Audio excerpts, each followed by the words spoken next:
മക്കളെ, നമ്മളുടെ ഫോട്ടോസിന്തസിസ് അഥവാ പ്രകാശ സംശ്ലേഷണത്തെ പറ്റി നമ്മൾ പഠിക്കുന്ന ഏത് ചാപ്റ്ററിലാണ്? ടു ലൈഫ് പ്രോസസ് അഥവാ ജീവൽ പ്രക്രിയകളിലേക്ക് എന്ന് പറഞ്ഞ ചാപ്റ്റർ അല്ലേ. അപ്പോൾ അതിനകത്ത് ഏറ്റവും ഇമ്പോർട്ടൻറ്റ്, അതായത് ആ ഒരു ചാപ്റ്ററിൻ്റെ ഒരു ഹാർട്ട് എന്ന് പറയുന്ന അല്ലെങ്കിൽ ഹൃദയഭാഗമാണ് എന്ത്? ഫോട്ടോസിന്തസിസ്. അതില്ലാതെ നിങ്ങൾക്ക് ക്വസ്റ്റ്യൻ പേപ്പർ കാണാൻ പറ്റില്ല. ആ ഒരു ഒറ്റ ഫോട്ടോസിന്തസിസ് എന്ന് പറയുന്ന ടോപ്പിക്ക് ഒരു 5 മിനിറ്റിനുള്ളിൽ മിസ് സെറ്റാക്കി തന്നാലോ? യെസ്, വേഗം പോരെ. ഇതെന്തായാലും നിങ്ങൾക്ക് എക്സാമിന് കാണും. എങ്ങനെയാണ് എക്സാമിന് ചോദ്യം ചോദിക്കുക എന്ന് മിസ് പറഞ്ഞുതരാം. ഓക്കെ, അപ്പോൾ നമുക്കിവിടെ ഫസ്റ്റ് തന്നിരിക്കുന്ന ആരാണ്? നമ്മുടെ ക്ലോറോപ്ലാസ്റ്റിനെ നമുക്കൊന്ന് വരയ്ക്കാം.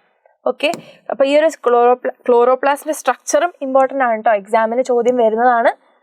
അപ്പോൾ ഈ ഒരു ഒറ്റ വീഡിയോ തന്നെ നിങ്ങൾക്ക് ഏകദേശം ഒരു 10 മാർക്കാണ് കിട്ടാൻ പോകുന്നത്. Okay, ready?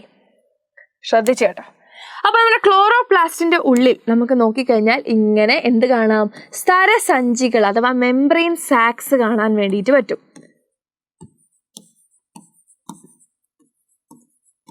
യെസ്, മെംബ്രെയിൻ സാക്സ് കാണാം അല്ലേ. ഇവർ തമ്മിൽ എന്തുണ്ട്? ഒരു മെംബ്രെയിൻ കൊണ്ട് അങ്ങോട്ടും ഇങ്ങോട്ടും ബന്ധിപ്പിച്ചിട്ടുണ്ട്. ഓക്കെ, ഇതിൻ്റെയൊക്കെ പേരുകൾ വളരെ ഇമ്പോർട്ടൻ്റ് ആണ്. അപ്പം നമുക്ക് ഇവിടെ കാണുന്ന ഒരു സ്തരസഞ്ചിനെ നമ്മൾ എന്താ വിളിക്കുക? തൈലക്കോയിഡ് എന്നാണ് വിളിക്കുക അല്ലേ. ഇനി ഇതിൻ്റെ ഒരു അടുക്കിനെ നമ്മൾ എന്താ വിളിക്കുക? ഗ്രാന എന്നാണ് നമ്മൾ വിളിക്കുന്നത് അല്ലേ. ഇനി ഇവിടെ കാണുന്ന ദ്രാവക ഭാഗത്തിന് നമ്മൾ എന്താ വിളിക്കുന്നത്? സ്ട്രോമ എന്നാണ് അല്ലേ. സ്ട്രോമ എന്നാണ് നമ്മൾ വിളിക്കുന്നത്. ഇനി ഈ കാണുന്ന മെംബ്രെയിനെ നമ്മൾ വിളിക്കുന്നത് എന്താണ്? ഈ സ്തരത്തിന് ഇതാണ് സ്ട്രോമ ലാമെല്ല. കിട്ടിയല്ലോ? യെസ്. അപ്പോൾ ഈ ഗ്രാനയിൽ വെച്ചിട്ടാണ് എന്ത് നടക്കുക? നമ്മളുടെ ലൈറ്റ് ഫേസ് അഥവാ പ്രകാശഘട്ടം നടക്കുക. ഓക്കെ, ലൈറ്റ് ഫേസ്, നമ്മുടെ ഫസ്റ്റ് ലൈറ്റ് ഫേസ് അഥവാ പ്രകാശഘട്ടം നടക്കുന്നത്. ഓക്കെ, ഇനി ഇരുണ്ട ഘട്ടം നടക്കുന്നത് എവിടെയാണ്? സ്ട്രോമയിലാണ്. ഇരുണ്ട ഘട്ടം അഥവാ ഡാർക്ക് ഫേസ് നടക്കുന്നത് സ്ട്രോമയിലാണ്. ഓക്കെ, അപ്പോൾ നമുക്ക് പോവാം. അപ്പോൾ light phase, okay, dark phase, പ്രകാശഘട്ടം, ഇരുണ്ട ഘട്ടം. ഓക്കെ, നിങ്ങളോട് ഒന്നെങ്കിൽ ഇത് ഡിഫറൻഷിയേറ്റ് ചെയ്ത് ചോദിക്കാൻ വരാം, അല്ലാന്നുണ്ടെങ്കിൽ ഇതിൻ്റെ സവിശേഷതകൾ ഒരു ബോക്സിൽ തന്നിട്ട് ഇത് ഏതിൽ നടക്കുന്നു എന്ന് വേർതിരിച്ച് എഴുതാൻ വേണ്ടിയിട്ട് വരാം, അല്ലെങ്കിൽ ഇത് ഏത് ഘട്ടത്തിൽ നടക്കുന്നു എന്ന് തിരിച്ചറിയാൻ വേണ്ടിയിട്ട് വരാം. ഇങ്ങനെയുള്ള പല രീതിക്ക് അല്ലെങ്കിൽ ഒരു ലേബിൾഡ് ഫിഗർ തന്നിട്ട് നിങ്ങളോട് കംപ്ലീറ്റ് ചെയ്യാൻ വേണ്ടിയിട്ട് വരാം, നിങ്ങളോട് തന്നെ ഡിസ്റ്റിങ്വിഷ് ചെയ്ത് എഴുതാൻ വേണ്ടിയിട്ട് വരാം. ഓക്കെ, ഫസ്റ്റ് ഡിഫറൻസ് എന്താണ്? ഇത് നടക്കുന്നത് ഗ്രാനയിലാണ് അല്ലെ, ഗ്രാനയിലാണ്. ഇത് നടക്കുന്നതോ നമ്മളുടെ സ്ട്രോമയിലാണ്.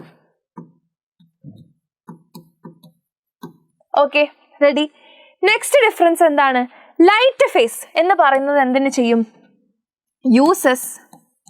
യൂസസ് സൺലൈറ്റ് അല്ലെ, പ്രകാശത്തിനെ ഉപയോഗിക്കുന്നു. സൂര്യപ്രകാശം ഉപയോഗിക്കുന്നു. ഇവിടെയോ ഉപയോഗിക്കുന്നില്ല. Not using. ഓക്കെ, പിന്നെന്താ നടക്കുന്നത്? ഇവിടെ സ്പ്ലിറ്റിംഗ് ഓഫ് വാട്ടർ നടക്കും അല്ലേ. സ്പ്ലിറ്റിംഗ് ഓഫ് വാട്ടർ അഥവാ ജലത്തിൻ്റെ വിഘടനം. ഇവിടെ എന്താ നടക്കുന്നത്? ഒന്നുമില്ല. ഓക്കെ, ജലത്തിന്റെ വിഘടനം അവിടെ നടക്കുന്നുണ്ടോ? ഇല്ല. ഇനി അടുത്തതോ, ഇവിടെ നമുക്ക് എന്തൊക്കെയാ ഉണ്ടാവുന്നത്? അല്ലെങ്കിൽ നമുക്ക് ഇവിടെ എങ്ങനെ എഴുതാം അല്ലെ? യെസ്, നമുക്ക് ഇത് കംപ്ലീറ്റ് ചെയ്തിട്ട് അങ്ങോട്ട് പോവാം. അപ്പോൾ സ്പ്ലിറ്റിംഗ് ഓഫ് വാട്ടർ, ജലത്തിന്റെ വിഘടനം നടന്നു കഴിഞ്ഞാൽ നമുക്ക് എന്ത് കിട്ടി? ഹൈഡ്രജനും ഓക്സിജനും കിട്ടി അല്ലേ. അതിനകത്ത് നമ്മളുടെ ഹൈഡ്രജൻ എന്ത് ചെയ്യും? ഇങ്ങോട്ടേക്ക് പോകും. ഓക്കെ, പിന്നെ നമ്മളുടെ ഓക്സിജൻ എന്ത് ചെയ്യും? Release to atmosphere. Okay, oxygen എന്ത് ചെയ്യും? സ്വതന്ത്രമായി അന്തരീക്ഷത്തിലേക്ക് നമ്മൾ എന്ത് ചെയ്യും? വിടും. ഓക്കെ, പിന്നെ എന്താ ഉണ്ടാകുന്നത്? ATP അല്ലേ. ATP is formed. അതെന്ത് ചെയ്യും? ഉൽപ്പാദിപ്പിക്കപ്പെടും. അതും എങ്ങോട്ട് പോവും? ഇങ്ങോട്ട് പോവും.